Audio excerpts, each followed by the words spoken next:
Good evening, girls and ghouls. This is Madame Mookie's channel. Let's get started with our Halloween tale for tonight. In this life, we all want to get lucky in love. Family will tell you there's a thin line between love and hate. How do you know when you've crossed that line? And if you cross it, can you still salvage your damaged relationship? One woman certainly thought so. Imagine it's the year 1984.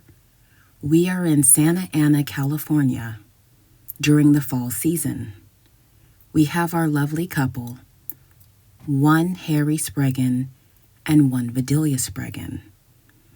They had been together for 8 years, each with 2 children from a previous marriage. They blended into one beautiful family. As with all relationships, in the beginning, it's a complete fantasy. Every couple has their arguments and fights. Only their fights began to escalate. On November the 4th, they had the last argument of their marriage. Harry asked his wife for a divorce. He accepted a lucrative job offer as an electrician in Dubai. They decided it would be best if they slept in separate rooms. Vidalia in the couple's room and Harry downstairs in the basement on the couch. They'd both been drinking that night. Vidalia wakes up in the middle of the night, realizing that she doesn't want Harry to leave.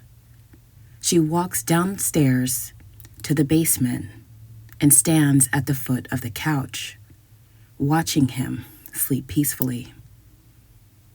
She proceeds to douse him in gasoline, soaking the couch. Harry has no idea what's going on. He wakes up to the smell of gasoline and the sound of a match being lit. When his eyes focus in on his wife, all he can see is that match being thrown directly at him, setting him on fire. Vidalia watches him burn alive. The next time Harry's eyes are open, he is in the emergency room with his daughter Sandy. Sandy is completely horrified at her father's condition. He has third-degree burns all over his body. His mustache has been singed off of his face. His mouth, teeth, tongue are completely black. Devastated, Sandy pleads and asks, "Dad, what happened? Who did this to you?"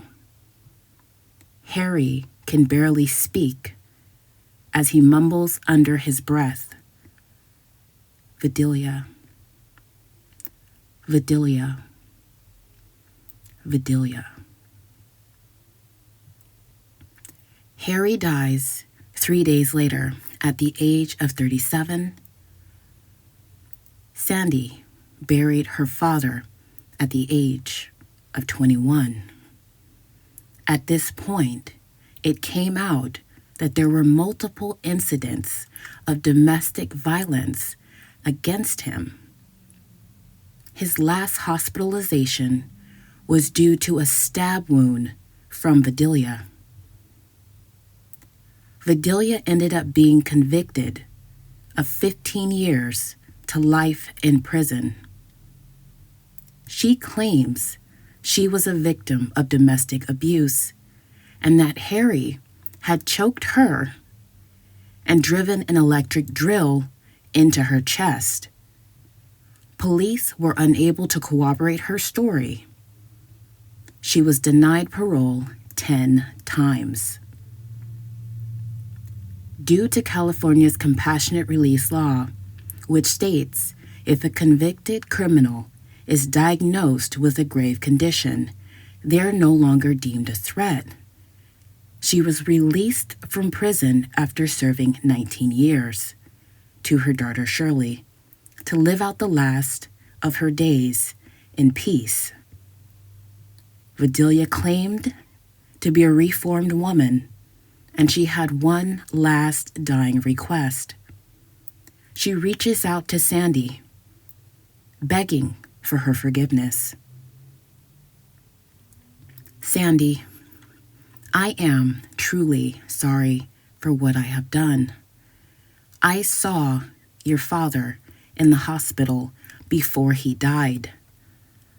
We made amends. We loved each other, and we want to be buried next to each other. Surely you can understand that. Sandy could not believe the nerve of this woman, and she answers her with a resounding, "Hell no, you will not be buried next to my father," not knowing that months before Vidalia was convicted, she had already purchased the plot directly next to Harry. Outraged, Sandy goes to Forest Lawn. At first, she pleads with them to move her father's body. When they refuse, she is left with no other choice but to sue the hell out of them. She ends up winning, and Forest Lawn moves Harry to an undisclosed location, and Sandy is free to visit her father's grave in peace.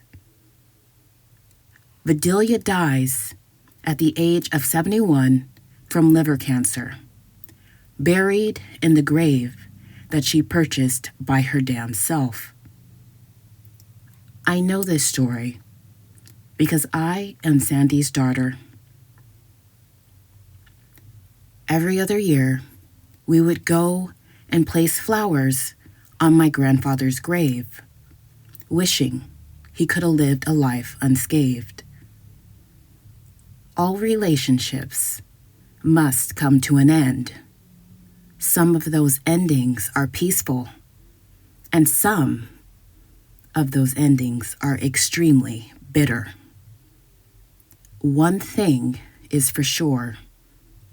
You may want to be careful who you marry, or death just might be your only form of separation. Until next time, this is Madam Mookie.